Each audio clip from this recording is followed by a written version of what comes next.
Grace ചാനലിലേക്ക് യേശുക്രിസ്തുവിൻ്റെ നാമത്തിൽ എല്ലാവർക്കും സ്നേഹവന്ദനം. എന്തൊക്കെയുണ്ട് വിശേഷങ്ങൾ? യേശുവോടൊപ്പം ഇത്തിരി നേരം. യോഹന്നാൻ എഴുതിയ സുവിശേഷം 2-ാം അധ്യായം 5-ാം വാക്യം. അവൻ നിങ്ങളോട് എന്തെങ്കിലും കൽപ്പിച്ചാൽ അത് ചെയ്യുവിൻ.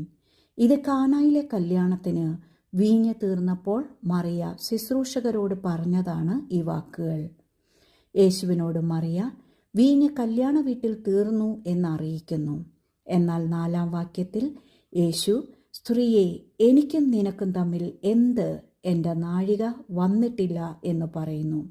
അത് കേട്ട ശേഷം മറിയ അവിടെ നിന്ന് ശുശ്രൂഷകരോട് പറയുന്നു, അവൻ എന്തെങ്കിലും നിങ്ങളോട് കൽപ്പിച്ചാൽ അത് ചെയ്യുവിൻ. മറിയയ്ക്ക് യേശു ആരാണെന്ന് വ്യക്തമായി അറിയാമായിരുന്നു. യേശുവിനെക്കുറിച്ചുള്ള അറിവ് നമ്മുടെ ജീവിതത്തിൽ ചില വിടുതലുകൾ കൊണ്ടുവരും. ഹല്ലേലൂയ.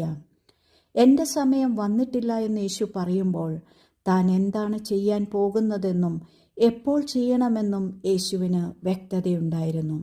ചില സമയങ്ങളിൽ നാമും ഭയപ്പെടുകയും വെപ്രാളപ്പെടുകയും ചെയ്യാറുണ്ട്, അല്ലേ? എന്നാൽ യേശുവിന് അതിൻ്റെ ക്ലൈമാക്സ് എന്താണെന്ന് നന്നായി അറിയാം. അവനത് തക്ക സമയത്ത് പച്ചവെള്ളത്തെ വീഞ്ഞാക്കിയതുപോലെ ചെയ്തു തരും.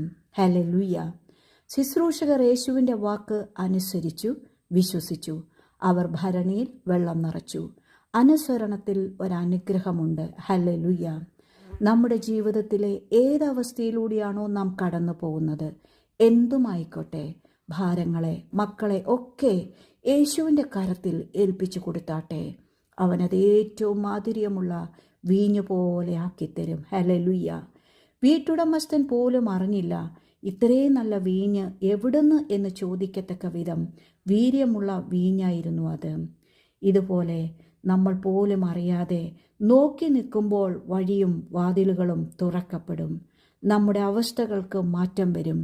വീഞ്ഞു പോലെ മാധുര്യമുള്ളതായി തീരും അവ. മറിയ പറയുന്നു, അവൻ നിങ്ങളോട് എന്തെങ്കിലും കൽപ്പിച്ചാൽ അത് ചെയ്യുവിൻ. യേശുവിനെ അനുസരിച്ചാൽ, വിശ്വസിച്ചാൽ പച്ചവെള്ളം പോലെയുള്ള ജീവിതാവസ്ഥകൾ വീഞ്ഞിൻ്റെ മാധുര്യമുള്ള അവസ്ഥകളിലേക്ക് മാറ്റം ചെയ്യപ്പെടും. വിശ്വസിക്കൂ, ആമേൻ പറഞ്ഞു സ്വീകരിക്കൂ. കർത്താവ് നിങ്ങളെ എല്ലാവരെയും സമൃദ്ധമായി അനുഗ്രഹിക്കട്ടെ. ആമേൻ, ആമേൻ.